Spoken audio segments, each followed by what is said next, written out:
अक्सर ऐसा स्टॉक में देखा जाता है, कोई स्टॉक को अगर भागना होता है तो वो नीचे आता है पहले, क्योंकि जो भी उसमें प्रमोटर या जो भी ऑपरेटर या जो बड़े लोग हैं उनको बाइंग करनी होती वो है। बाइंग करते हैं।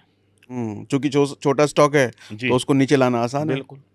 लेकिन एक रिटेलर कैसे समझे इस खेल को? टेलर तो देखो जी, अगर उसे इन्वेस्टिंग करनी है तो लार्ज कैप हम्म और सिलेक्टेड मिड कैप जो हैं, वह उससे ज़्यादा अपना दिमाग ना लगाए। हम्म वो कंपनीज जो लाख करोड़ 50,000 करोड़ की टर्नओवर मतलब मार्केट कैप वाली कंपनीज हैं, वो कुछ वजह से ही वहाँ तक हैं। हम्म तो वो दिमाग अपना वहीं लगाए कि भाई मैं बड़े लोगों के साथ उठ बैठ रहा हूँ और मेरा पैसा बड़े लोगों में लगा हुआ है। स्मॉल कैप में बर्बादी ज़्यादा है हम्म और एप्रिसिएशन कम है। अभी अभी की बात है, मोदी जी ने वो जब राम मंदिर का इनॉग्रेशन किया तो उन्होंने वो सोलर के लिए बोला। हम्म अब जब एक प्राइम मिनिस्टर, कोई छोटा मोटा नेता नहीं, प्राइम मिनिस्टर, और इतनी बड़ी बात कह रहे हैं कि हम कई 100 मेगावाट की जो है वो करेंगे सोलर के लिए और उस पर सब्सिडी देंगे, तो ये बात सबको पता है कि सोलर के स्टॉक्स में रेवोल्यूशन आएगी, मतलब उनमें बढ़त आएगी। कितनों ने लिए? हम्म आप बताओ कितनों ने लिए?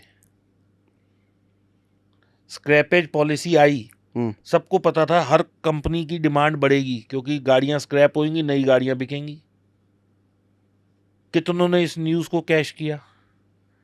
लेकिन कहीं गलती से कोई आदमी आज यूट्यूब पे बोल दे कि ये स्टॉक जो है ये यहां से यहां पहुंचने वाला है, हम्म वो स्टॉक में मूवमेंट आ जाएगी। जो इतनी बड़ी न्यूज़ है जिसपे कि पूरा देश निर्भर कर रहा है, उस पे लोग बात नहीं करेंगे। क्या कारण?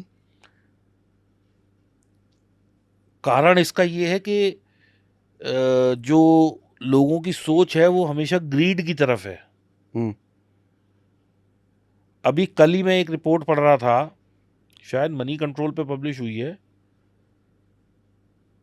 जितने भी पीएसयू हैं उसमें 80% ऐसे हैं जिन्होंने पिछले 5 साल में 500% की रिटर्न दी है। पीएसयू को मैं भी ट्रैक कर रहा हूँ। तो कौन कितने लोग हैं अपनी ऑडियंस में, जरा बताएं कि जिन्होंने पीएसयू लिया था।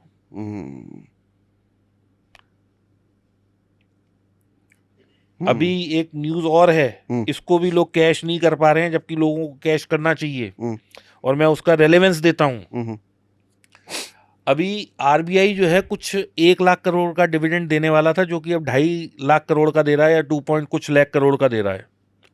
They have double the dividend. Okay. तो इससे क्या होगा इस न्यूज़ से? आरबीआई के स्टॉक? आरबीआई का तो स्टॉक ही नहीं है सर।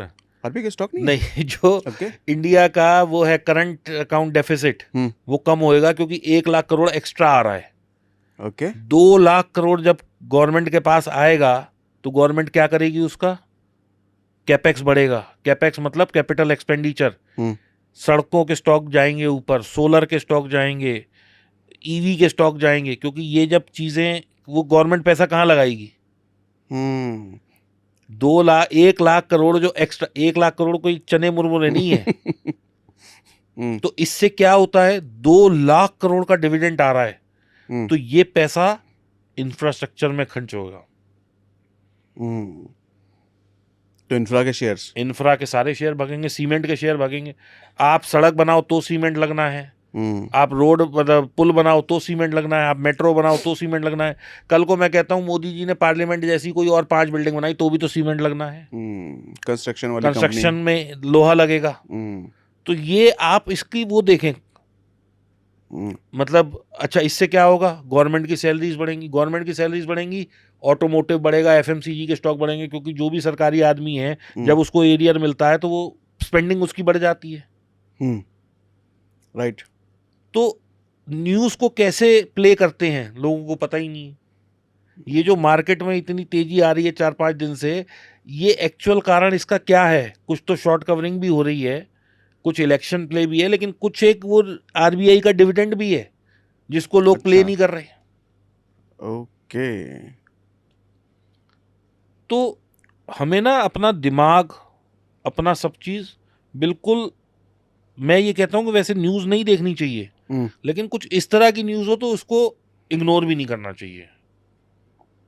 कल को कोई वो आता है, इंटरेस्ट रेट कट आता है, वो हमारे लिए काम की न्यूज़ है। वो दिन भर बैठ के क्या चल रहा है और वो। दूसरा, मैं आपके इस पॉडकास्ट के माध्यम से लोगों को बोलना चाहूंगा कि अपना पोर्टफोलियो डाइवर्सिफाइड रखें। 30% ट्रेडिंग, 30% इन्वेस्टिंग, 10-5% गोल्ड, कुछ लैंड, इस तरह से रखें ताकि एक लाइफ में हर स्टेज पे आपके पास कुछ ना कुछ एक असेट हो जो आपके काम आ सके।